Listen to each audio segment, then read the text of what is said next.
இந்த சாருக்கு 2021 கல்யாணம் ஆயிருக்குங்க.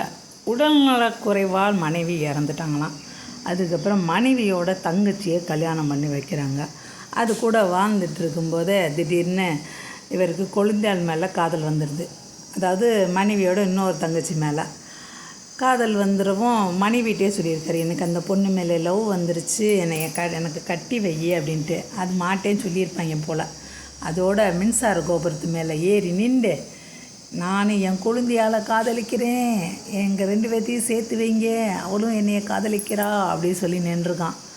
கிட்டத்தட்ட 7 மணி நேரம் தீயணைப்புத்துறை வந்து 7 மணி நேரம் பேச்சுவார்த்தை நடத்தி இந்த நாயை கீழே இறக்கியிருக்காங்க.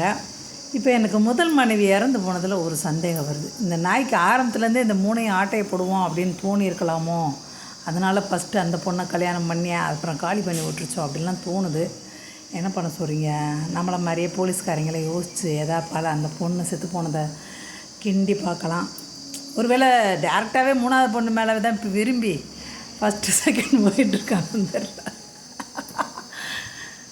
காதல்ப்பா, ஊர் உலகம்லாம் சொல்லுதில்ல, காதல் சேர்த்து வைக்கணும், அப்பா அம்மா வந்து ஒத்துக்கலைனாலும் அந்த பெண்ணுக்கு உரிமை இருக்கிறது அப்படின்றாங்க. இதுவும் காதல் தானாம்பா, கேட்டுக்கோங்கப்பா எல்லோரும். எந்த ஊர் காதல் தெரியுமா? உத்தரப்பிரதேச காதலாங்க. உத்தரப்பிரதேச காதலாம். இந்தியா முழுக்க ஒரே மாதிரி தாங்க காதல் இருக்குது. ஏன் உலகம் முழுக்க ஒரே மாதிரி தான் காதல் இருக்குது. பெரியார் சொன்னார் அப்படின்னு சொன்னால் நம்ம கேட்க மாட்டேங்கிறோம். இப்போ ஏதோ ஒரு காதல் இருக்கே, என்ன காதலுங்க? மாத்தம்பட்டி, அவன் பேர் வந்து தொலைய மாட்டேங்குதே. மாத்தம்பட்டிக்காரன் காதலும் பிடித்தாங்க. மன்மத லீலையை வென்றார்